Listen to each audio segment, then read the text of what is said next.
ಕಾಣಿಸ್ತಿರೋದ್ರಿಂದ ಮತ್ತೊಮ್ಮೆ ಎಲ್ಲರಿಗೂ ಪ್ರೀತಿಯ ನಮಸ್ಕಾರ. ಇದು ಉದಯ್ ಕೆ ಮೆಹ್ತಾ ಅವರು ನಿರ್ಮಾಣ ಮಾಡಿರುವಂತಹ ನಮ್ಮೆಲ್ಲರ ಪ್ರೀತಿಯ ಆಕ್ಷನ್ ಪ್ರಿನ್ಸ್ ಧ್ರುವ ಸರ್ಜಾ ಅವರು ನಟಿಸಿರುವಂತಹ ನಾವೆಲ್ಲರೂ ಕಾಯ್ತಾ ಇರುವ ಮಾರ್ಟಿನ್ ಸಿನಿಮಾದ ಒಂದು ವಿಶೇಷ ಸುದ್ದಿಗೋಷ್ಠಿ. ನಾನು ಶಮೀರಾ ಬಿಳುವಾಯಿ.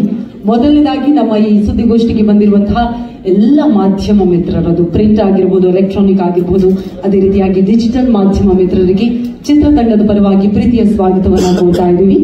ಅದೇ ರೀತಿಯಾಗಿ ನಮ್ಮೊಂದಿಗೆ ಮಾರ್ಟಿನ್ ಸಿನಿಮಾ ತಂಡ ಇದೆ. ನಮ್ಮ ಸಿನಿಮಾ ತಂಡಕ್ಕೂ ಕೂಡ ಹಾಕಿ ವೆಲ್ಕಮ್ ಅನ್ನ ಹೇಳ್ತಾ ಕಾರ್ಯಕ್ರಮವನ್ನು ಶುರು ಮಾಡ್ತಾ ಇದ್ದೀವಿ. ಮಾರ್ಟಿನ್ ಭಾರತದಾದ್ಯಂತ ಮಾತ್ರ ಅಲ್ಲ, ನಿಮ್ಮೆಲ್ಲರಿಗೂ ಕೂಡ ಗೊತ್ತು, ಮುಂಬೈನಲ್ಲಿ ಇಂಟರ್ನ್ಯಾಷನಲ್ ಪ್ರೆಸ್ ಮೀಟ್ ಮಾಡಿದ ನಂತರ ಅಂತೂ ವಿಶ್ವದಾದ್ಯಂತ ಸುದ್ದಿಯಲ್ಲಿರುವಂತಹ ಸಿನಿಮಾ ನಮ್ಮ ಕನ್ನಡದ ಹೆಮ್ಮೆಯ ಮಾರ್ಟಿನ್ ಸಿನಿಮಾ. ಭಾರತೀಯ 6 ಭಾಷೆಗಳಲ್ಲಿ ಬರ್ತಾ ಇರುವಂತಹ ಸಿನಿಮಾ ಆಗಿರೋದ್ರಿಂದಾಗಿ ನಿರೀಕ್ಷೆಗಳು ಖಂಡಿತವಾಗಿಯೂ ಬಹಳಷ್ಟಿವೆ. ಇನ್ನು ನಮ್ಮ ಸಿನಿಮಾದ ಕಂಟೆಂಟ್ ಬಗ್ಗೆ ಬಹಳಷ್ಟು ಕಡೆಗಳಲ್ಲಿ, ಎಲ್ಲಾ ಕಡೆಗಳಲ್ಲಿ ವೈರಲ್ ಆಗ್ತಾ ಇದೆ. ಬೇರೆ ಬೇರೆ ಭಾಷೆಯವರಷ್ಟು ಪ್ರೀತಿಯನ್ನ ತೋರಿಸ್ತಾ ಇದ್ದಾರೆ. ಅದರಲ್ಲೂ ಇತ್ತೀಚೆಗೆ ರಿಲೀಸ್ ಆದಂತಹ ಜೀವ ನೀನೆ ಹಾಡಂತೂ ಯಾವ pre wedding shoot, post wedding shoot ಎಲ್ಲಿ ನೋಡಿದ್ರು ಜೀವ ನೀನೆ ಅಂತಾನೆ ಹೇಳ್ತಾ ಇದ್ದಾರೆ. ಅದರ ಜೊತೆಗೆ ಇನ್ಸ್ಟಾಗ್ರಾಮ್ ಹಾಗೂ ಯೂಟ್ಯೂಬ್ ನಲ್ಲೂ ಕೂಡ ನಮ್ಮ ಹಾಡು ಟ್ರೆಂಡಿಂಗ್ ನಲ್ಲಿದೆ ಅನ್ನುವಂತಹ ಖುಷಿ ನಮ್ಮ ಸಿನಿಮಾ ತಂಡದ್ದು. ಅದರ ಜೊತೆಗೆ ನಮ್ಮ ಮಾರ್ಟಿನ್ ಬಗ್ಗೆ ಬಹಳಷ್ಟು ಕುತೂಹಲಗಳಿರುವ ನಿಟ್ಟಿನಲ್ಲಿ ಅಭಿಮಾನಿಗಳು ಕಾಯ್ತಾ ಇದ್ದಾರೆ, ಮುಂದೆ ನಮ್ಮನ್ನು ಯಾವಾಗ ಮೀಟ್ ಮಾಡ್ತಾರೆ ನಮ್ಮ ಧ್ರುವ ಸರ್ ಅಂತ ಹೇಳಿ. ಹಾಗಾಗಿ ಸಾಲು ಸಾಲು ಸಿನಿಮಾದ ಕಾರ್ಯಕ್ರಮಗಳನ್ನ ಹಮ್ಮಿಕೊಳ್ಳಲಾಗಿದೆ. ಅದರ ಬಗ್ಗೆ ಮಾತನಾಡೋದಕ್ಕೆ ಅಂತ ಹೇಳಿ ಈ ವಿಶೇಷ ಸುದ್ದಿಗೋಷ್ಠಿಯನ್ನ ನಮ್ಮ ಮಾರ್ಟಿನ್ ತಂಡ ಈ ದಿನ ಹಮ್ಮಿಕೊಂಡಿರೋದು. ನಮ್ಮೆಲ್ಲರಿಗೂ ಕೂಡ ಗೊತ್ತಿರೋ ಹಾಗೆ ಅಕ್ಟೋಬರ್ 11ನೇ ತಾರೀಕು ನಮ್ಮ ಭಾರತೀಯ ಹೆಮ್ಮೆಯ ಸಿನಿಮಾ ಮಾರ್ಟಿನ್ ರಿಲೀಸ್ ಆಗ್ತಾ ಇದೆ. ಭಾರತೀಯ ಭಾಷೆಗಳಲ್ಲಿ 6 ಭಾಷೆಗಳಲ್ಲಿ ರಿಲೀಸ್ ಆಗ್ತಾ ಇದೆ. 11ನೇ ತಾರೀಕಲ್ಲಿ ರಿಲೀಸ್ ಆಗ್ತಾ ಇರೋದ್ರಿಂದಾಗಿ ಅಭಿಮಾನಿಗಳನ್ನ ಮೀಟ್ ಆಗೋದಕ್ಕೆ ಸ್ವಲ್ಪವೇ ಸಮಯಾವಕಾಶ ಇರೋದ್ರಿಂದಾಗಿ ಸಾಲು ಸಾಲು ಕಾರ್ಯಕ್ರಮಗಳನ್ನ ನಮ್ಮ ಟೀಮ್ ಹಮ್ಮಿಕೊಂಡಿದೆ. 4ನೇ ತಾರೀಕು ಹೈದರಾಬಾದ್ನಲ್ಲಿ ಇಂಟ್ರೊಡಕ್ಷನ್ ಸಾಂಗ್ ಲಾಂಚ್ ಮಾಡ್ತಾ ಇದ್ದೀವಿ. 5ನೇ ತಾರೀಕು ನಮ್ಮ ಉತ್ತರ ಕರ್ನಾಟಕದ ಅಭಿಮಾನಿಗಳಿಲ್ಲ ಅಂದ್ರೆ ಖಂಡಿತ ಕನ್ನಡ ಚಿತ್ರರಂಗ ಸಂಪೂರ್ಣ ಅಂತ ಅನ್ಸೋದೇ ಇಲ್ಲ. ಹಾಗಾಗಿ 5ನೇ ತಾರೀಕು ಉತ್ತರ ಕರ್ನಾಟಕದಲ್ಲಿ ಹುಬ್ಬಳ್ಳಿಯಲ್ಲಿ ಪ್ರೆಸ್ ಮೀಟ್ ಹಾಗೂ ಫ್ಯಾನ್ಸ್ ಮೀಟ್ ಅನ್ನ ಹಾಕೊಂಡಿದೀವಿ. 6ನೇ ತಾರೀಕು ನಮ್ಮ ಧ್ರುವ ಸರ್ ಅವರ ಅಭಿಮಾನಿಗಳೆಲ್ಲರಿಗೂ ಕೂಡ ಗೊತ್ತು, 6ನೇ ತಾರೀಕು ಅವರ ಜನ್ಮದಿನ.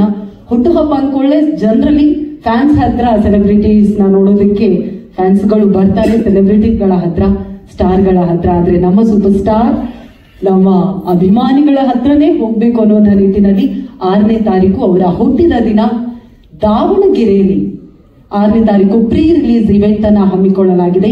ಇದು ನಡೀತಾ ಇರೋದು ದಾವಣಗೆರೆಯ ಶಾಮನೂರು ಶಿವಶಂಕರಪ್ಪ ಪಾರ್ವತಮ್ಮ ಸಮುದಾಯ ಭವನದಲ್ಲಿ. ಹಾಗಾಗಿ ಅಲ್ಲಿರುವಂತಹ ಅಭಿಮಾನಿಗಳೆಲ್ಲರೂ ಬಂದು ಆ ಕಾರ್ಯಕ್ರಮದ ಈ ಪ್ರೀ ರಿಲೀಸ್ ಇವೆಂಟ್ ಏನಿದೆ ನೀವೆಲ್ಲರೂ ಕೂಡ ಭಾಗಿಯಾಗಿ ಮತ್ತಷ್ಟು ಯಶಸ್ಸು ಮಾಡಿಕೊಡ್ಬೇಕು ಅನ್ನುವಂತಹ ವಿನಂತಿಯ ಜೊತೆಗೆ 7ನೇ ತಾರೀಕು ಮತ್ತೆ ಉತ್ತರ ಕನ್ನಡದ ಬೇರೆ ಬೇರೆ ಜಿಲ್ಲೆಗಳಲ್ಲಿ ಎಲ್ಲ ಅಭಿಮಾನಿಗಳನ್ನ ಮೀಟ್ ಮಾಡಲಾಗುತ್ತೆ.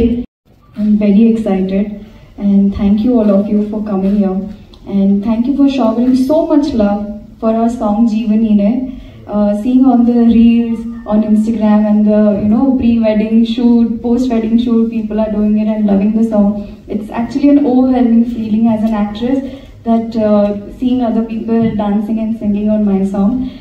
For that, I would want to thank my team, Imran sir for choreographing our song, Satya Hegde sir for amazing visuals as all of us can see, my co-actor for always being there and supporting me, our producer, lion-hearted producer for not compromising even a single day or a single second on screen on the frame. Chiku, I've called you Chiku, okay? Yeah, Chiku. Thank you for being a part of our movie. It was lovely working with you again. Actually I used to call him Chiku Anna, but Chiku.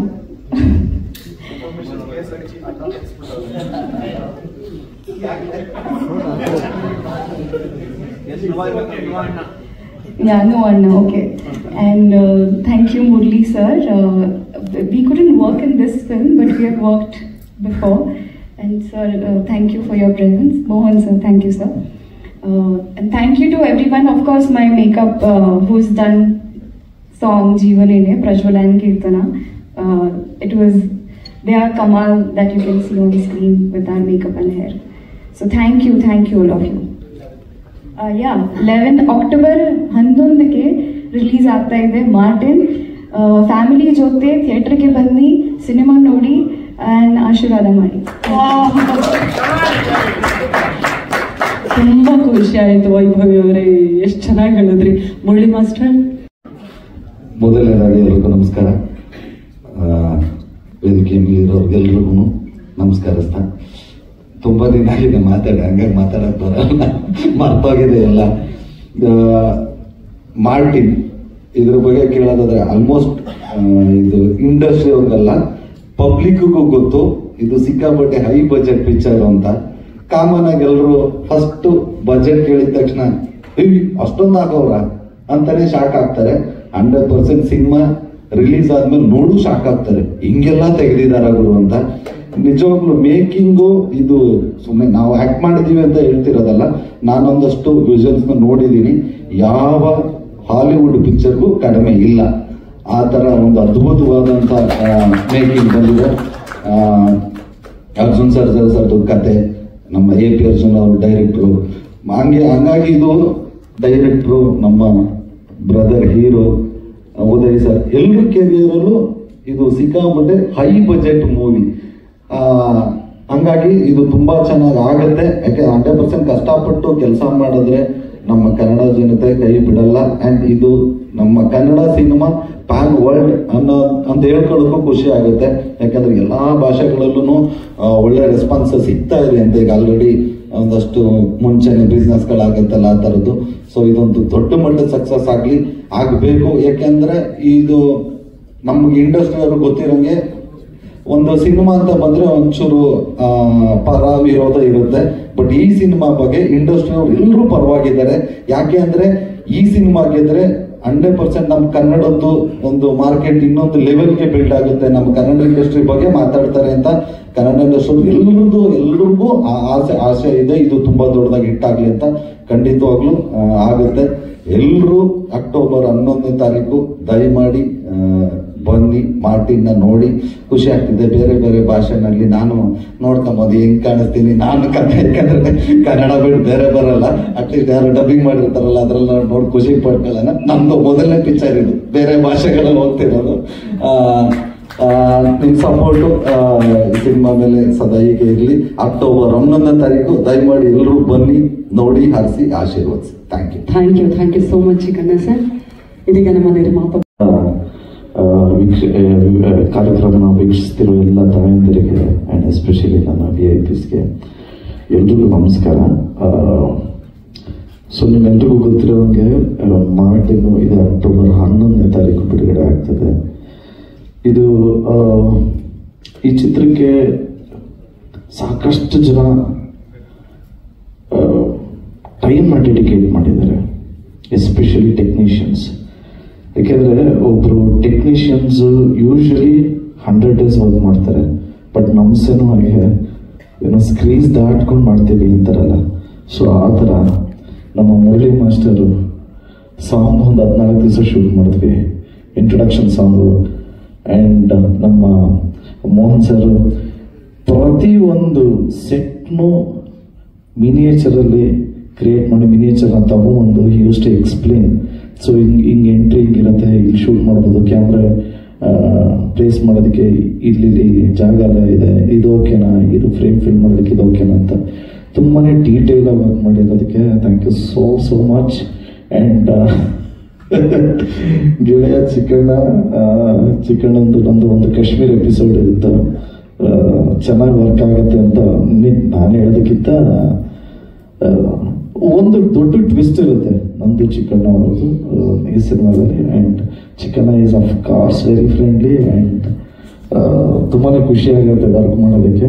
And heroine madam ಜೀವನಿನೇ song ನೀವೆಲ್ಲರೂ ನೋಡಿದ್ರೆ, ನಾನು ಯಾವಾಗಲೂ ಹೇಳ್ತಾ ಇದ್ದೆ Martin ಅಂದಿದ ತಕ್ಷಣ ಬರೀ action ಅಲ್ಲ, ಒಂದು ಲವ್ ಆ್ಯಂಗಲ್ಲೂ ಇದೆ ಅಂತ ಹೇಳ್ತಾ ಇದ್ದೆ. ಸೊ ಒಂದು ಕ್ಯೂಟ್ ಲವ್ ಸ್ಟೋರಿ ಇದೆ ಮಾರ್ಟಿನ್ ಚಿತ್ರದಲ್ಲಿ. ಅದರಲ್ಲಿ ಒಂದು ಸಾಂಗ್ ಬರುತ್ತೆ, ಲವ್ ಸಾಂಗ್, ಅದು ಆಲ್ರೆಡಿ ರಿಲೀಸ್ ಆಗಿದೆ, ಜೀವನೇನೆ ಅನ್ನೋದು. ಆ್ಯಂಡ್ ಮೇಡಮ್ ಬಗ್ಗೆ ಹೇಳಬೇಕು ಅಂದರೆ, ಅವ್ರಿಗೆ ಭಾಷೆ ಕಲಿಯೋ ಇಂಟ್ರೆಸ್ಟ್ ಇದೆ ಅಂತ ಹೇಗೆ ಹೇಳ್ತೀನಿ ಅಂದರೆ, ಪ್ರಾಂಪ್ಟ್ ತೊಗೊತಾ ಇರಲಿಲ್ಲ. ಎಷ್ಟೇ ಕಷ್ಟ ಆದ್ರೂ ಕಲ್ತ್ಕೊಂಡು ಡೈಲಾಗ್ಸ್ ಹೇಳೋರು. So I really thank you so much for your effort ಅಂತ ಹೇಳೋದಕ್ಕೆ ಇಷ್ಟಪಡ್ತೀನಿ. ಆ್ಯಂಡ್ ನಮ್ಮ ಕಣ್ಣು ಅಂದರೆ ಸತ್ಯ ಹೆಗಡೆ ಸರ್, ಸಿನಿಮಾನ ಫಸ್ಟ್ ನೋಡಿರೋದೇ ಅವರು. ಸತ್ಯ ಹೆಗಡೆ ಸರ್ ಎಂಥ ಪವರ್ಫುಲ್ ಟೆಕ್ನಿಷಿಯನ್ ಅಂತ ಎಲ್ರಿಗೂ ಗೊತ್ತಿರುತ್ತೆ. ಅವ್ರು ಮಾಡಿರೋ ಸಿನಿಮಾಗಳು, ಅವ್ರ ಪ್ರೆಸೆಂಟೇಷನ್ನು ಎಲ್ಲ ಎಕ್ಸ್ಟ್ರಾಡಿನರಿ. ಎಸ್ಪೆಷಲಿ ನನಗೆ ಅವರು ನನ್ನ ಬೆಸ್ಟ್ DOP ಅಂತ ಏನಕ್ಕೆ ಹೇಳೋದಕ್ಕೆ ಇಷ್ಟಪಡ್ತೀನಿ ಅಂದರೆ, ಅವ್ರ ಲೈಟಿಂಗು ಆ್ಯಂಡ್ ಆಲ್ಸೋ ಅವ್ರು ಇಡೋ ಶಾರ್ಟ್ಸೇ ಸೂಪರ್. ಎಸ್ಪೆಷಲಿ ಒಂಚೂರು ಫೋಕಸ್ ಔಟ್ ಆಗಲ್ಲ. ಫೋಕಸ್ ಪುಲ್ಲರ್ ಬೇರೆ ಇದ್ರೂ ಬಟ್ ಒಂಚೂರು ಫೋಕಸ್ ಔಟ್ ಆಗಲ್ಲ. ಮತ್ತು ಕತೆಗೆ ಬೇಕೋ ಅಷ್ಟು ಮಾತ್ರ ಶೂಟ್ ಮಾಡ್ತಾರೆ. ಆ್ಯಂಡ್ ಬರೀ DOP ಅಲ್ಲದೆ ಹೀಲ್ ಡಿಸ್ಕಸ್, ಈ ಕತೆಗೆ ಇದು ಓಕೆನಾ, ಹಿಂಗೆ ಮಾಡೋಣ, ಹಿಂಗೆ ಅಂತ ಅದು ಇನ್ವಾಲ್ವ್ಮೆಂಟ್ ಇದೆ. So Satya Hegde sir is also one pillar for this movie. And Imran ಮಾಸ್ಟರ್ಗೆ ನಾನು ಯಾವಾಗಲೂ ಹೇಳ್ತಾ ಇರ್ತೀನಿ, ಮಾಸ್ಟರ್ ನೀವೇನಾದರೂ ಸಾಂಗಲ್ಲಿ ಡ್ಯಾನ್ಸ್ ಆಡ್ಸಿದ್ರೆ ಫಸ್ಟೇ ನಾನು ಪ್ರಾಕ್ಟೀಸ್ ಕೊಡಬೇಕು ಅಂತ. ನಾನು ನಂಬ ಅಂತ ಹೇಳಿದ್ರು. ಸೊ ಎರಡು ಸಾಂಗ್ ಒಟ್ಟಿಗೆ ಕೊರಿಯೋಗ್ರಾಫ್ ಮಾಡಿದರೆ ಇಮ್ರಾನ್ ಮಾಸ್ಟರು. ಒಂದು ಸಾಂಗ್ ಯಾವಾಗ ರಿಲೀಸ್ ಅಂತ ನೆಕ್ಸ್ಟ್ ಹೇಳ್ತೀನಿ. ಆ್ಯಂಡ್ ನಮ್ಮ ಲಯನ್ ಹಾರ್ಟೆಡ್ ಪ್ರೊಡ್ಯೂಸರ್ ಬಗ್ಗೆ ಹೇಳಲೇಬೇಕು, ಉದಯ್ ಸರ್. ನೀವೆಲ್ಲ ಅಂದ್ಕೊಂಡಿದ್ದೀರಾ ಈ ಸಿನಿಮಾಗೆ ಎಷ್ಟು ಖರ್ಚಾಗಿದೆ ಅಂತ, ಅದಕ್ಕೂ ಮೀರಿ ಒಂದು ಸ್ವಲ್ಪ ಎಕ್ಸ್ಟ್ರಾನೇ ಖರ್ಚಾಗಿದೆ ಆ್ಯಕ್ಚುಲಿ. ಯೂಶಲಿ ಒಬ್ಬ ಹೀರೋ ಮಾರ್ಕೆಟ್ ಒಂದು 10 ರೂಪೀಸ್ ಅಂತ, ಸೊ ಎಕ್ಸಾಂಪಲ್ ಒಂದು 10 ರೂಪಾಯಿ ಇದೆ ಅಂತ ಅಂದ್ಕೊಂಡ್ರೆ, 9.5 ರೂಪೀಸ್ವರೆಗೂ ಇನ್ವೆಸ್ಟ್ ಮಾಡೋರು ಡೆಫಿನೆಟ್ಲಿ ಇರ್ತಾರೆ. ಬಟ್ ಅದಕ್ಕೂ ಮೀರಿ ಅದು ಮಾಡಿರಿ, ನೀವು ಪ್ಯಾಷನ್ ಮಾಡಿರಿ, ನನ್ನ ದುಡ್ಡನ್ನ ನಾನು ಜನ್ರೇಟ್ ಮಾಡ್ಕೊತೀನಿ ಅನ್ನೋ ಪ್ರೊಡ್ಯೂಸರು ಉದಯ್ ಮೆಹ್ತಾ ಸರ್. ಈ ಥರ ಸಿನಿಮಾ ನಾವು ಮಾಡಿದ್ದೀವಿ ಅಂತಲ್ಲ, ಬಟ್ ಈ ಥರ ಪ್ರೊಡ್ಯೂಸರ್ಸ್ ಇಂಡಸ್ಟ್ರಿಗೆ ನಿಜವಾಗ್ಲೂ ನೆಸೆಸರಿ ಇದೆ. ಅವ್ರ ಬ್ಯಾನರಿಂದ ಇನ್ನೂ ಸಾಕಷ್ಟು ಸಿನಿಮಾ ಬರಲಿ ಆ್ಯಂಡ್ ಎಲ್ರಿಗೂ ಒಳ್ಳೆಯದಾಗಲಿ ಅಂತ ಕೇಳ್ಕೊತೀನಿ. ಆ್ಯಂಡ್ 4ನೇ ತಾರೀಕು ಹೈದ್ರಾಬಾದಲ್ಲಿ ಇಂಟ್ರೊಡಕ್ಷನ್ ಸಾಂಗ್ ರಿಲೀಸ್ ಆಗ್ತದೆ. ಅದಾದಮೇಲೆ 5ನೇ ತಾರೀಕು ನನ್ನ ಪ್ರತಿ ಸಿನಿಮಾನು ಉತ್ತರ ಕರ್ನಾಟಕದಲ್ಲಿ ತುಂಬಾ ಚೆನ್ನಾಗಾಗತ್ತೆ. ಸೊ ನಾನು ಯಾವಾಗಲೂ ಹೇಳ್ತಾ ಇರ್ತೀನಿ ಎಲ್ಲ ಪ್ರೆಸ್ ಮೀಟಲ್ಲೂ, 75 ಡೇಸ್ ಆದಮೇಲೆ, ಒಂದು 50-75 ಡೇಸ್ ಎಲ್ಲ ಆದಮೇಲೆ ಇಲ್ಲೆಲ್ಲ ಕಡೆ ಒಂದು 50-60% ಇದ್ರೆ, ಅಯ್ಯೋ 50-60% ಇದೆ ಅಂತಲ್ಲ ಯಾವ ಥಿಯೇಟ್ರು ಅಂತ ಇಮಿಡಿಯೇಟ್ ಉತ್ತರ ಕರ್ನಾಟಕ ಫೋನ್ ಮಾಡಿದ್ರೆ it is like a post, full housefull ಇದೆ ಸರ್ ಅಂತಾರೆ.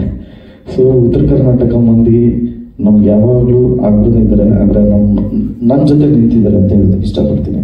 ಸೊ ಹುಬ್ಳಿಗೆ, ಉತ್ತರ ಕರ್ನಾಟಕಕ್ಕೆ ನಾವು ಟ್ರಾವೆಲ್ ಮಾಡಬೇಕು ಅಂತ ಒಂದು ಪ್ಲ್ಯಾನು. ಬಟ್ ಇವೆಂಟು ಅಷ್ಟೇ ಅಲ್ಲೇ ಮಾಡಬೇಕು ಅಂತ, ಬಟ್ ಮಳೆ ಇದೆ. ಸೊ ಹುಬ್ಳಿ ಸೆಂಟಿಮೆಂಟ್ ಹೋಗ್ತೀವಿ. ಸೊ ಹುಬ್ಳಿ ಮುಗಿಸ್ಕೊಂಡು 6ನೇ ತಾರೀಕು ದಾವಣಗೆರೆಯಲ್ಲಿ ಪ್ರೀ-ರಿಲೀಸ್ ಈವೆಂಟ್ ಮಾಡ್ತಾ ಇದ್ದೀವಿ, ಶಾಮನೂರು ಶಿವಶಂಕರಪ್ಪ ಪಾರ್ವತಮ್ಮ ಸಮುದಾಯ ಭವನಲ್ಲಿ. ಸೊ 6ನೇ ತಾರೀಕು ಅದನ್ನು ಮುಗಿಸ್ಕೊಂಡು 8ನೇ ತಾರೀಕು ಮುಂಬೈಗೆ ಹೋಗಿ ಇನ್ನೊಂದು ಸಾಂಗ್ ಬಿಡುಗಡೆ ಮಾಡ್ತಾ ಇದ್ವಿ. 6ನೇ ತಾರೀಕು ಒಂದು ರೆಕಾರ್ಡ್ ಆಗುವಂಥ ಒಂದು ಸಾಂಗ್ ಬಿಡುಗಡೆ ಮಾಡ್ತಾ ಇದ್ದೀವಿ. That will be A surprise. ಇದು ಪ್ಲ್ಯಾನ್ ಪ್ರಕಾರ ಹಿಂಗೆ ಅಂದ್ಕೊಂಡಿದ್ದೀವಿ. ಅಕ್ಟೋಬರ್ 11ನೇ ತಾರೀಕು, ಸೊ 3 ವರ್ಷ ಆಯಿತು ಸಿನಿಮಾ ಥಿಯೇಟ್ರಿಗೆ ಬಂದು, 3 ವರ್ಷ ಆದಮೇಲೆ ಬರ್ತಾ ಇದ್ದೀನಿ. ಅಕ್ಟೋಬರ್ 11ನೇ ತಾರೀಕು ಶುಕ್ರವಾರ ಗೌರ್ಮೆಂಟ್ ಹಾಲಿಡೇ ಇದೆ. ಎಲ್ಲರೂ ದಯವಿಟ್ಟು ಕುಟುಂಬದ ಸಮೇತ ಹೋಗಿ ಈ ಚಿತ್ರನ ನೋಡಿ ಆಶೀರ್ವಾದ ಮಾಡ್ತೀರಾ ಅಂತ ನಾನು ನಂಬಿದ್ದೀನಿ. And also story and screenplay ನಮ್ಮ ಕಲೆಕ್ಷನ್ ಕಿಂಗ್ ಅರ್ಜುನ್ ಸರ್ಜಾ ಅವರು. ಸ್ಕ್ರೀನ್ ಪ್ಲೇ ತುಂಬಾ ಇಂಟ್ರೆಸ್ಟಿಂಗ್ ಆಗಿರುತ್ತೆ. ಸೊ ಎಲ್ಲರೂ, ಆ್ಯಂಡ್ ಆಲ್ಸೋ ಸೆನ್ಸರ್ ಆಯಿತು, US ಸರ್ಟಿಫಿಕೇಟ್ ಸಿಕ್ತು. ದಟ್ ಮೀನ್ಸ್ ಫ್ಯಾಮಿಲಿ ಜೊತೆ ನೋಡೋಂಥ ಸಿನಿಮಾ. ದಯವಿಟ್ಟು ಎಲ್ಲರೂ ಕುಟುಂಬದ ಸಮೇತ ಹೋಗಿ ಅಕ್ಟೋಬರ್ 11 ನೋಡಿ ಆಶೀರ್ವಾದ ಮಾಡಿ. Thank you so much. ಜಯ ಆಂಜನೇಯ. ಎಕ್ಸಾಕ್ಟ್ಲಿ ಅದು ನೀವು ಹೇಳೋದು ಕರೆಕ್ಟ್ ಇದೆ. ಬಟ್ ಸೋಷಿಯಲ್ ಮೀಡಿಯಾದಲ್ಲಿ ಇಲ್ಲ ಸೋಷಿಯಲ್ ಮೀಡಿಯಾ ಬಿಟ್ಬಿಡಿ, ಅದು ಆಕ್ಚುಲಿ ನೀವು ಅನ್ಕೊಂಡಿರೋದು ಡೈಲಾಗು ಹೆಂಗಿರಬೇಕು ಅಂದ್ರೆ ಡೋಂಟ್ ಟೀಚ್ ಯುವರ್ ಡ್ಯಾಡಿ ಅಂತ ಹೇಳಿದ್ರೆ ಅದು you don't teach your father how to fight. But pronunciation ಮತ್ತೆ ನೋಡಿದವ್ರಿಗೆ ಅದೇ ಅನ್ಸು. Thank you.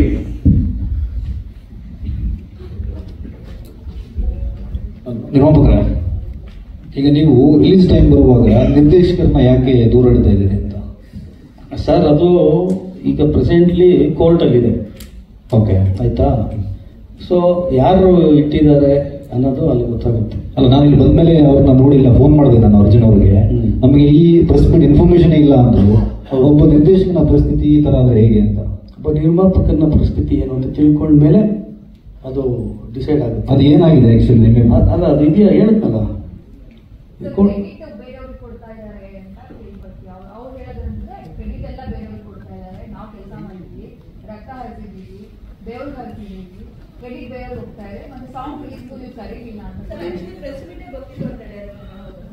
ಅಲ್ಲ, ಇವರು ಈ ಧ್ರುವ ಸರ್ಜಾ ಅವ್ರು ಮನಸ್ಸು ಮಾಡಿದ್ರೆ ಆಗ್ತಿತ್ತು. ಯಾಕಂದ್ರೆ ಹಿಂದಿ ಸಿನಿಮಾನು ಕೂಡ ಅವ್ರ ಜೊತೆ ಕೆಲಸ ಮಾಡಿದ್ದಾರೆ. ಅವರು ಕೂಡ ಅವ್ರನ್ನ ಅವಾಯ್ಡ್ ಮಾಡ್ತಾರೆ ಅಂದ್ರೆ ಇದು ಒಂದು ನೋವಿನ ಸಂಗತಿ ಅಂತ ಅನ್ಸುತ್ತೆ. ಒಂದು ನಿಮಿಷ ಸರ್, ನಾನು ಅವಾಯ್ಡ್ ಮಾಡ್ತಾ ಇದ್ದೀನಿ ಅಂತ ನಿಮ್ಗೆ ಹೆಂಗ್ ಗೊತ್ತು? ಅವ್ರು ಇಲ್ವಲ್ಲ ಇಲ್ಲಿ, ಅದೇ ತಾನೇ ಕಾಣಿಸ್ತಾ ಇದೆ. ಇಲ್ಲ, ನೀವು ಅಸ್ಯೂಮ್ ಮಾಡ್ಕೊಂಡ್ಬಿಡಿ, ನಾನು ಅವಾಯ್ಡ್ ಮಾಡ್ತಾ ಇಲ್ಲ. ಮತ್ತೆ ಏನ್ ಪ್ರಾಬ್ಲಮ್ ನಮ್ಗೆ ಹೇಳಿ. ಆಕ್ಚುಲಿ ಅದು ಅವರು ಇವ್ರದ್ದು ಪ್ರಾಬ್ಲಮ್. ಸೊ ಅವರೇ ಮಾತಾಡ್ಕೊಂಡ್ರೆ ಇದು ತುಂಬಾ ಸೂಕ್ಷ್ಮವಾದ ವಿಚಾರ ಆಗಿರೋದ್ರಿಂದ, ಇದು ಡೈರೆಕ್ಟರ್ ಪ್ರೊಡ್ಯೂಸರ್ದು ಮುಂಚಿಂದನೂ ಪ್ರಾಬ್ಲಮ್ ಆಗಿರೋದ್ರಿಂದ ನಿಮ್ಗೆಲ್ರಿಗೂ ಗೊತ್ತಿರೋದೆ, ಇದೇನು ಸರ್ಪ್ರೈಸಿಂಗ್ ಏನಲ್ಲ. ಸೊ ಇದು ಇವಾಗ ಕೋರ್ಟ್ವರೆಗೂ ಹೋಗಿದೆ ಅನ್ನೋದು ನಿಮ್ಮೆಲ್ರಿಗೂ ಗೊತ್ತಿದೆ ವಿಷಯ. ಸೊ ಇದನ್ನ ಚೇಂಬರ್ಗೂ ಹೋಗಿದೆ.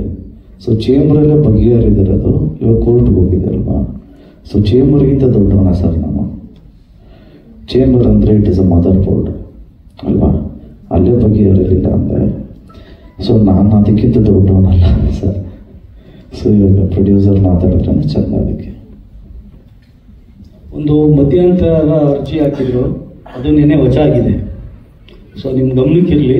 ಬಹುಶಃ ಮಧ್ಯಂತರ ಅರ್ಜಿ ಅಂದರೆ ನಿಮ್ಗೆಲ್ಲರಿಗೂ ಅದರ ಅರ್ಥ ಗೊತ್ತಿದೆ. ಸೊ ಅವ್ರದ್ದೇ ಸಿನಿಮಾ ಬೆವರು ಮತ್ತು ರಕ್ತ ಹರಿಸಿರೋರು ಸಿನಿಮಾನ ಮಧ್ಯಂತರ ಅರ್ಜಿ ಹಾಕ್ತಾರೆ ಅಂದರೆ you can yourself analyse. Sir, ಅದರದ ಅರ್ಥ ಏನು ಸರ್?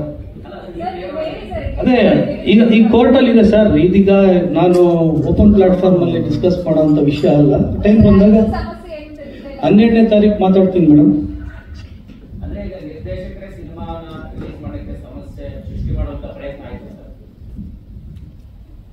ನಾನು ಅಲ್ಲ ಅದೇ ಈಗ ನಿಮ್ಗೆ ಒಂದು ಡಾಕ್ಯುಮೆಂಟ್ ಆಲ್ರೆಡಿ ಇದೆ, ಅದನ್ನ ನೋಡ್ಕೊಂಡ್ರೆ ನಿಮ್ಗೆ ಅರ್ಥ ಆಗುತ್ತೆ. ಬಹುಶಃ ಇದು ಈ ವೇದಿಕೆ ನಾವು ಒಂದು ಸಂತೋಷದಿಂದ ಒಂದು ಸಿನಿಮಾ ಮಾಡಿದ್ವಿ, ಜನಕ್ಕೆ ಮುಟ್ಟಿಸ್ಬೇಕು ಅನ್ನೋದು ನಿಟ್ಟಿನಲ್ಲಿ ಇವಾಗ ಇಷ್ಟು ಜನ ಕೂತಿದ್ದೀವಿ ಅಂದ್ರೆ ಇಷ್ಟು ಜನಕ್ಕೆ ಸಿನಿಮಾ ಮೇಲಿರೋ ಒಂದು ಕಾಳಜಿ ಅಲ್ವಾ. ಸೊ ಇದೇ ಕಾಳಜಿ ಉಳಿಸ್ಕೊಂಡು ಹೋಗ್ಬಿಟ್ಟಿದ್ರೆ ಸೀಟ್ ಯಾರ್ದು ಕಿತ್ಕೊಳ್ಳೋಕ್ಕಾಗಲ್ಲ ಯಾರು. ಇದು ನನ್ನ ಅನಿಸಿಕೆ. ಸೊ ಇದು ದಯವಿಟ್ಟು ನೀವು let us all B positive. Cinema ಬಗ್ಗೆ ಪಾಸಿಟಿವ್ ಮಾತಾಡೋದು ಅಲ್ವಾ. ತಂಡದಿಂದನೇ ಇಂಥ ಸಮಸ್ಯೆ ಆಗುತ್ತೆ ಅಂತ ಪ್ಲಾನ್ಗೆ ಎಷ್ಟು ಸಮಸ್ಯೆ ಆಗ್ತದೆ ಸರ್?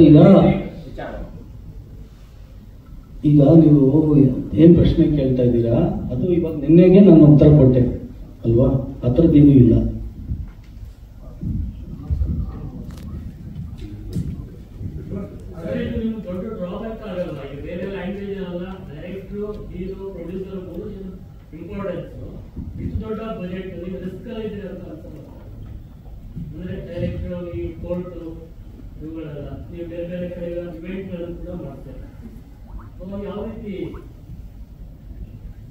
ಇಲ್ಲ, ಇವಾಗ ನಾವು ಮಾಡ್ಕೊಂಡೇ ಬರ್ತಾ ಇದೀವಲ್ವಾ. ನಾವು ನೋಡಿರುವ ಹಾಗೆ ಸಿನಿಮಾದಲ್ಲಿ ತುಂಬಾ CG ತುಂಬಾ ಜಾಸ್ತಿ ಇದೆ. ಇದೆಲ್ಲದರ ನಡುವೆ ನಿರ್ದೇಶಕರ ಅನುಪಸ್ಥಿತಿಗೆ ಸರ್, ಎಲ್ಲ ಟೆಕ್ನಿಷಿಯನ್ಸು ನೋಡಿ, ಸತ್ಯ ಸರ್ ಇದ್ದಾರೆ, ಹಾಗೆ CG ಸೂಪರ್ವೈಸರ್ಸ್ ಇದ್ದಾರೆ. ಅವರೆಲ್ಲರೂ ಅದನ್ನ ತುಂಬಾ ಚೆನ್ನಾಗಿ ಅದನ್ನ ನಿಭಾಯಿಸಿದ್ದಾರೆ ಸರ್. ಇದುವರೆಗೂ ಇನ್ನೂ CG ಫೈನಲ್ ಏನಿಲ್ಲ ಸರ್, ಅದೇ ಏನಿದೆಯೋ ಆ ಥರದ್ದೇ ಬಂದಿದೆ. ಇನ್ನೂ ಕಂಪ್ಲೀಟ್ ಆಗಿಲ್ಲ ಏನಿಲ್ಲ ಸರ್, ಕಂಪ್ಲೀಟ್ ಆಗಿದೆ. ಸೆನ್ಸಾರ್ ನೋಡಿದ್ರಲ್ಲ ಸರ್, ನೀವು ಸೆನ್ಸರ್ ಇಲ್ಲ ನಾವು ಸೆನ್ಸಾರ್ ತೋರಿಸಿರೋದು ಆಲ್ಮೋಸ್ಟ್ 90% ಸೇಮ್. ಮೇಡಮ್ ಅವ್ರನ್ನೇ ಕೇಳಿ. ಮೇಡಮ್ ನಾನು ನಿಮ್ಗೆ ಕೇಳ್ತಾ ಇರೋದು ನಿಮ್ಮ ಪ್ರಶ್ನೆಗೆ ನಾನು ಕೇಳೋ ಬದಲು ಅವ್ರನ್ನ ಒಂದ್ಸಲಿ ಕೇಳ್ಬೋದಲ್ಲ ಅಂತ ಅಷ್ಟೇ. ನೀವು ಭಾಳ ಶಿಸ್ತಿಂದ ಸಿನಿಮಾಗಳು ಮಾಡ್ಕೊಂಡು ಬರೋದು, ಚಿಕ್ಕ ಸಿನಿಮಾ ಆಗಲಿ ದೊಡ್ಡ ಸಿನಿಮಾ ಆಗಲಿ, ಅಂದರೆ ₹1 90 ಪೈಸೆನಲ್ಲಿ ಅಷ್ಟು ಪ್ಲಾನ್ ಮಾಡ್ಕೊಳ್ತಾ ಇದ್ದೀವಿ. ಬಟ್ ಈ ಸಿನಿಮಾ ಯಾಕೆ ಪರ್ಸ್ನಲ್ ಅವೆಲ್ಲ ಬೇರೆ, ಬಟ್ ಈ ಸಿನಿಮಾ ನಿಮಗೆ ಇಷ್ಟು ಪ್ಲಾನ್ ಮಾಡೋಂಥದ್ದು ಪ್ರೊಡ್ಯೂಸರ್ಗೆ ಯಾಕೆ ಈ ಥರ ಅದು ಸರ್ ಸಿಚುವೇಶನ್ಸು ಪ್ರತಿಯೊಂದು ಅನ್ಫಾರ್ಸೀನ್ ಇನ್ಸಿಡೆಂಟ್ಸು ಯಾರಿಗೂ ಔಟ್ ಆಫ್ ಸಡನ್ ಆಗಿ ಏನೇ ಬಂದ್ರೂ ಎದುರಿಸ್ಕೊಂಡು ಹೋಗ್ಬೇಕಾಗತ್ತೆ. ಸೊ ಆ ಸಿಚುವೇಶನ್ಸಿಂದ ಕೆಲವು ವಿಚಾರಗಳು ಆಗ್ತವೆ. ಫಸ್ಟೇ ಫಸ್ಟ್ ಶುರುವಾಗಿದ್ದು ದುಬಾರಿ, ನಂತರ ಅಲ್ಲಿಂದನೇ ಅದರದ್ದು ಪ್ಯಾನಲ್ ಮತ್ತೆ ಇದನ್ನು ಮಾಡಿದ್ವಿ. ಅಲ್ಲ, ದುಬಾರಿದು ನಾವು ಕ್ಲಾರಿಫಿಕೇಶನ್ ಕೊಟ್ಟಿದ್ದೀವಿ. ಅವಾಗ ಅಮೆರಿಕಾನಲ್ಲಿ ಅವಾಗ ಕೋವಿಡ್ ಸಂದರ್ಭ, ನಾವ್ಯಾರು ಅದಕ್ಕೆ ಟ್ರಾವೆಲಿಂಗ್ಗೆ ಪರ್ಮಿಷನ್ ಸಿಗಲಿಲ್ಲ. ಸೊ ಹಾಗಾಗಿ ನಾವು ಇನ್ನೊಂದು ಕತೆ ಧ್ರುವ ಸರ್ ಓಕೆ ಮಾಡಿದ್ದು, ಅರ್ಜುನ್ ಸರ್ ಮಾಡಬೇಕು ಅಂತಿದ್ದ ಕತೆ ಅದು. ಸೊ ನನಗೆ ನಾನು ರಿಕ್ವೆಸ್ಟ್ ಮಾಡಿಕೊಂಡು ಅದನ್ನು ತಗೊಂಡು ಮಾಡಿರೋಂಥದ್ದು. ನಡುವೆ ಏನೇ ಮಿಸ್ಟೇಕ್ ಆದ್ರೂ ಕೂಡ ಸಾಮಾನ್ಯವಾಗಿ ಯಾವುದನ್ನು ಇಟ್ಕೊಳ್ಳಲ್ಲ, ನೇರವಾಗಿ ಹೇಳ್ಬಿಡ್ತಾ ಇದೆ. ಅಂದ್ರೆ ಈ ಸಿನಿಮಾದ ಸರ್ ನಾನು ನೋಡಿ ಕೇಶವಮೂರ್ತಿ ಅವರು ಒಂದು ನಿಮಿಷ, 8 ಸಿನಿಮಾದಲ್ಲಿ ನನಗೆ ಏನು ಆ ಥರ ಸಮಸ್ಯೆ ಆಗಿಲ್ಲ ಅಲ್ವಾ? ಅದಕ್ಕೆ ಏನು ಹೇಳಿಲ್ಲ ಅಲ್ವಾ? ಯಾವ್ದಾರ ಇದ್ದಿದ್ರೆ ಹೇಳ್ತಿದ್ದೆ ಅಂತಂದ್ರೆ ಅಂಥದ್ದು ಯಾವ ಘಟನೆನೂ ನನ್ನ ಇದರಲ್ಲಿ ಸಿನಿಮಾದಲ್ಲಿ ಯಾವತ್ತೂ ನಡೆದಿಲ್ಲ ಬಹಳ ನೇರವಂತಿಕೆ ಇದ್ದವರು. ಸರ್ ಈಗಲೂ ಇದೆ ನೇರವಂತಿಕೆ, ಇದು ನೇರವಂತಿಕೆನಲ್ಲಿ ಇದ್ದೀನಿ ನಾನು, ಆಯ್ತಾ? ಸಿನಿಮಾದ ಕಾರಣಕ್ಕೆ ಸ್ವಲ್ಪ ಏನಾದ್ರು ಮೆತ್ತಗಾದ್ರ ಅಂತ ಈ ಸಿನಿಮಾದಲ್ಲ. ಸರ್ ಸುದೀಪ್ ಸರ್ ಸಿನಿಮಾನು ಮಾಡಿದ್ದಾರೆ ಸರ್.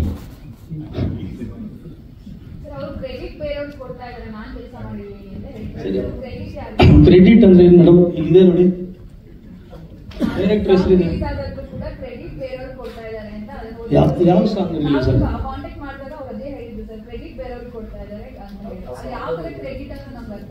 ಯಾವ ಕ್ರೆಡಿಟ್ ಮೇಡಮ್? ಯಾರು ನನ್ನ ಹೆಸರು ಹಾಕೊಂಡಿದ್ದೀನ ಮೇಡಮ್? ಏನ್ ಮೇಡಮ್ ಇಲ್ಲೇ ಇದೆಯಲ್ಲ ಮೇಡಮ್? ಅಲ್ಲ ಅದಕ್ಕೆ ಕ್ಲಾರಿಫಿಕೇಶನ್ ಇಲ್ಲೇ ಇದೆಯಲ್ಲ ಮೇಡಮ್ ಅವ್ರ ಹೆಸರು. ನಾನೊಂಚೂರು ಮಧ್ಯೆ ಬರಲ್ಲ, ಕ್ಷಮೆ ಇರಲಿ. ಇಲ್ಲಿ ಏನ್ ನಡೀತಿದೆ ಡಿಸ್ಕಷನ್ ಅನ್ನೋದು ಗೊತ್ತಿಲ್ಲ ನನಗೆ. ಬಟ್ ಏನೇ ಮಾತಾಡಿದ್ರು ಸ್ವಲ್ಪ ಏನೋ ನೆಗೆಟಿವ್ ಮಾತಾಡ್ತಿದ್ದೀವಿ ಅಂತ ಅನ್ನಿಸ್ತಾ ಇದೆ, ಏನೋ ಮನಸ್ತಾಪಗಳು ಅದು ಇದು ಆಗಿದೆ ಅಂತ. ನಮ್ಗೆಲ್ರಿಗೂ ಗೊತ್ತಿರೋಂಗೆ ಐ ಥಿಂಕ್ ನಾನು ಅನ್ಕೊಂತೀನಿ ಇದು ಕನ್ನಡದ ಮೊದಲ ಹೈ ಬಜೆಟ್ ಸಿನಿಮಾ ಅಂತ ಅನ್ಕೊಂತೀನಿ. ಕರೆಕ್ಟಾ ಸರ್? ಇದಕ್ಕಿಂತ ಮುಂಚೆ ಇಷ್ಟು ಬಜೆಟ್ ನಮ್ದು ಕನ್ನಡದಲ್ಲಿ. ಸೊ ಹಂಗಾಗಿ ಇಷ್ಟು ಕಷ್ಟಪಟ್ಟು ಒಂದು ಸಿನಿಮಾ ಆಚೆ ಬರ್ತಾ ಇದೆ. ಏನಾಗ್ಬಿಡುತ್ತೆ, ಯಾವ್ದೋ ಒಂದು ಸಣ್ಣದ ನೆಗೆಟಿವ್ ಆಚೆ ಹೋದ್ರೂ ಸಿನಿಮಾ ತುಂಬಾ ದೊಡ್ಡ ಹೊಡೆತ ಬೀಳುತ್ತೆ. ಸೊ ಒಂದು ಪ್ರೊಡ್ಯೂಸರ್ಗೆ ಇಷ್ಟು ದೊಡ್ಡ ಮಟ್ಟಕ್ಕೆ ಅಂದ್ರೆ ನಮಗೂ ಒಂದು ಹೆಮ್ಮೆ, ಒಂದು ಕನ್ನಡ ಸಿನಿಮಾದಲ್ಲಿ ಇದ್ದವ್ರದ್ದು ಒಂದು ಸಿನಿಮಾ ಬಂದಿದೆ ಅಂತ. ಸೊ ಸಣ್ಣ ಪುಟ್ಟದ ಏನೇ ಇದ್ದೇ ಇರುತ್ತೆ ಮನಸ್ತಾಪಗಳು, ಅದನ್ನೆಲ್ಲ ಬಿಟ್ಟು ಇವತ್ತು ನಾವು ಸಿನಿಮಾ ಏನೇನು ಪ್ರೋಗ್ರಾಮ್ ಮಾಡ್ತಾ ಇದೀವಿ, ಯಾವತ್ತು ರಿಲೀಸು ಅನ್ನೋದಕ್ಕೆ ಇವೆಂಟ್ ಮಾಡ್ತಾ ಇದೀವಿ. ಸೊ ಆದಷ್ಟು ದಯವಿಟ್ಟು ಎಲ್ಲರೂ ನಿಮ್ ಕಡೆಯಿಂದನೂ ಸಪೋರ್ಟ್ ಪಾಸಿಟಿವ್ ಆಗಿ ಇರ್ಲಿ. ಒಂದು ಕನ್ನಡ ಸಿನಿಮಾ ಎಲ್ಲ ಕಡೆ ಥ್ಯಾಂಕ್ ಯು. ಸಾರಿ ಮಧ್ಯೆ ಬಂದಿದ್ದೀವಿ. ಸೊ ಈಗ ನಾಟ್ಯ ಮಾಡಬೇಕಾದ್ರೂ ಅದೇ ವೈಬ್ಸ್ ಇದೆ. ನನಗೆ ಪ್ರತಿಯೊಂದು ಸಿನಿಮಾನು ಇಂಪಾರ್ಟೆಂಟು. ಎಸ್ಪೆಷಲಿ ಈ ಸಿನಿಮಾ ಏನಕ್ಕೆ ಅಂದರೆ ತುಂಬ ದೊಡ್ಡ budget cinema, first cinema. Of course next ಎಲ್ಲ ಮಾಡಿದಿರೋದು ದೊಡ್ಡ ಬಡ್ಜೆಟ್ ಸಿನಿಮಾನೇ. ಸರ್ ನನಗೆ 2 ವಿಷಯ ಇದೆ. ಒಂದು, ಇಷ್ಟು ಇನ್ವೆಸ್ಟ್ ಮಾಡಿರೋ ಪ್ರೊಡ್ಯೂಸರ್ ಸೇಫ್ ಆಗಬೇಕು ಅನ್ನೋದು ಒಂದು. ಎರಡನೇದು, ನಾನು ನಮ್ಮ ಆಡಿಯನ್ಸ್ನ ತಲುಪಬೇಕು ಅನ್ನೋದು ತುಂಬ ಇದೆ ಸರ್. ಸೊ 2 ವಿಷಯ ನನ್ನ ತಲೆಯಲ್ಲಿರೋದು. ಸೊ ನೋ ಮ್ಯಾಟರ್ ವಾಟ್, ಈ ಸಿನಿಮಾ ರೀಚ್ ಆಗಲೇಬೇಕು ಅನ್ನೋದಕ್ಕೆ ಎಲ್ಲರೂ ಕಷ್ಟಪಟ್ಟಿದ್ದೀವಿ. ಆ್ಯಂಡ್ ಐ ಆಮ್ ಶ್ಯೂರ್ ಇದು ಓವರ್ ಕಾನ್ಫಿಡೆನ್ಸ್ ಅಲ್ಲ, ಒಂದು ಶ್ರದ್ಧೆಯಿಂದ ಮಾಡಿರೋ ಒಂದು ಶ್ರದ್ಧೆಯಿಂದ ಮಾಡಿದ್ದೀವಿ. ಆ ಪ್ರಯತ್ನಕ್ಕೋಸ್ಕರ ಒಂದು ಸೇವ್ ಹೇಳಬೇಕು ಅಂದರೆ I am sure this movie will be A treat. ಮತ್ತು ಸಿನಿಮಾ ಲೆಂತ್ ಬಂದು 2 hours 25 minutes ಇದೆ. ತುಂಬ ಲ್ಯಾಗ್ ಇರಲ್ಲ ಆ್ಯಂಡ್ ವಿಷಯ ಫಾಸ್ಟಾಗಿ ಹೋಗುತ್ತೆ. ಸಿನಿಮಾ ಬೇಗ ಆಯಿತು ಅಂತ ಅನ್ಸುತ್ತೆ. ಪ್ರತಿಯೊಂದು ಫ್ರೇಮಲ್ಲೂ ಖರ್ಚು ಕಾಣಿಸುತ್ತೆ. ಆ್ಯಂಡ್ ಆಲ್ಸೋ ಯಾವ ಸೀನು ಸುಮ್ಮನೆ ಇರಲ್ಲ, ಅಂದರೆ ಕಂಟೆಂಟ್ ಓರಿಯೆಂಟೆಡ್ ಸ್ಕ್ರೀನ್ ಪ್ಲೇ ಆಗಿರೋದ್ರಿಂದ ಪ್ರತಿಯೊಂದು ಸೀನು ತುಂಬಾ ವೆಯ್ಟೇಜ್ ಇರುತ್ತೆ. ಥಿಯೇಟರ್ ನಂಬರ್ಸ್ ಅಲ್ಲಿ ಏನಾದರೂ